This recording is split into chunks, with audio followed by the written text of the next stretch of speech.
Hello then. Ring doorbells are great because they allow us to conveniently speak to visitors when we're out, plus we get some added surveillance for our house.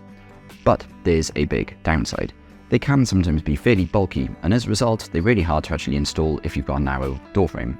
So in this video, I wanted to cover the 7 different ways of getting your Ring doorbell up and running. The first thing I should point out is that every home is different. Some houses might have wood siding, others use brick.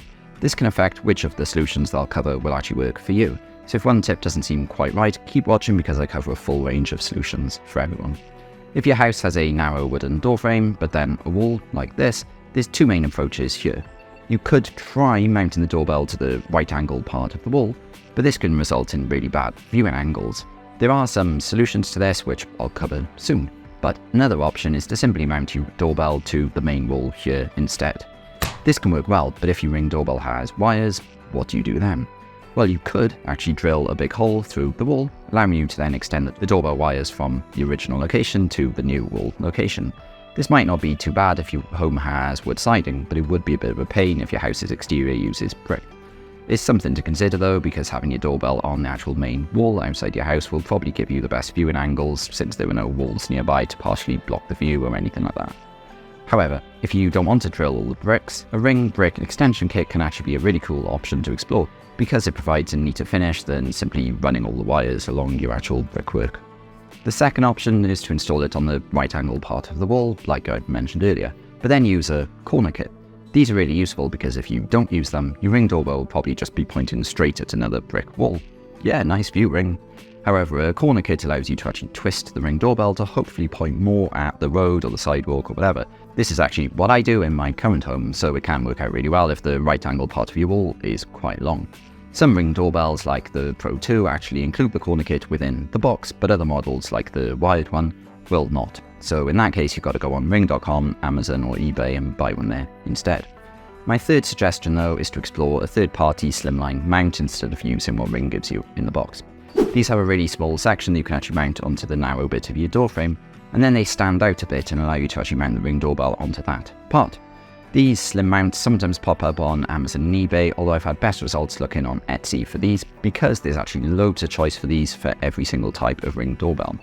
For example, this particular narrow mount works with the Ring doorbell wired model and is designed to fit onto the exact same space as your old push doorbell, even using the exact same screw holes, so that's pretty smart. As I say, there are loads of options on Etsy, so it's worth browsing through everything because these are a good way of actually moving your Ring doorbell away from the doorframe so they can then fit on a wide range of install locations.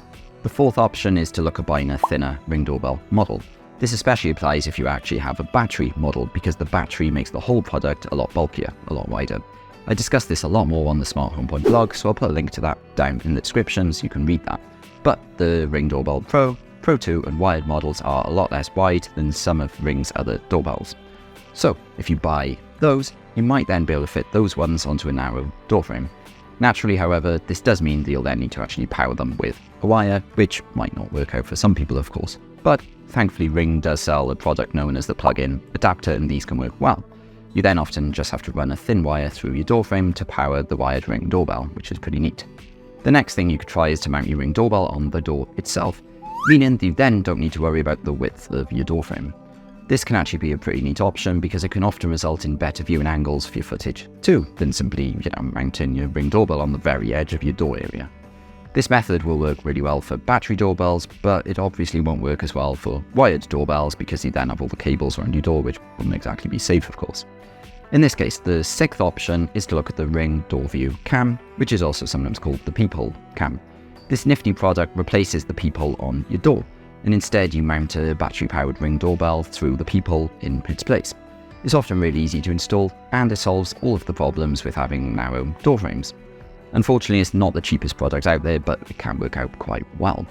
However, my 7th suggestion is to consider not installing a Ring doorbell on your door or doorframe at all, which might seem like a weird suggestion for this video, but bear with me.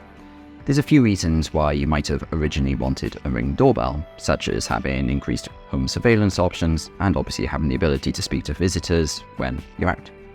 But of course, you can actually achieve both of these things by using most of Ring's other products, including their camera range.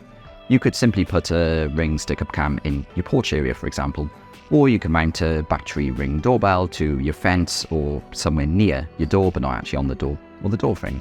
Both of these options would work and also save you the headache of them battling with a narrow door frame, so they are worth considering. If you did want to explore some of Ring's other outdoor products, I made a really useful video for this, which you can check out here somewhere, that actually runs through all of the different options that Ring offer. And that wraps up this video. I hope you enjoyed it. If you did, please click the thumbs up button and please subscribe to see more videos like this. Thank you.